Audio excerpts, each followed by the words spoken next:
Ma io invito il Presidente Zaia a venire lui a fare il governatore, a patto che poi se non si responsabilizza abbastanza lo portiamo a Piazza Mercato e gli tagliamo la testa.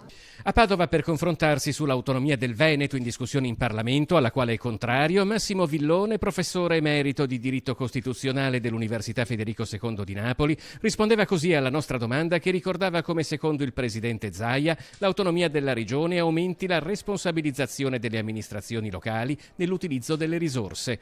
Una frase che ha immediatamente scatenato una bufera politica. Un video in cui sono state riprese le parole pronunciate ai nostri microfoni è diventato virale in rete, con utenti che esprimono stupore e biasimo per quel riferimento all'esecuzione pubblica di Masaniello il 16 luglio 1647. Ma mentre impazza la polemica, chi non si scompone è proprio Zaia. Masaniello è stato ammazzato e Masaniello guidava la rivolta contro il malgoverno. Che questo signore dica Zaia lo porteremo in piazza per decapitarlo in piazza del Mercato, se non ricordo male, penso che questo si commenti da sé, questi non sono toni per un dibattito, però vuol dire che l'autonomia sta entrando nelle vene di tutti e questo è importante. Sui social network intanto la polemica prosegue tra chi si dice inorridito per la frase del professore fino al consigliere regionale Alberto Semenzato, che ha condiviso il video con la nostra intervista rivolgendosi direttamente all'accademico. Le sue parole intimidatorie in odor di minaccia ci scivolano come delle gocce d'acqua. La tensione è alta, ma forse, come scrive un altro utente della rete,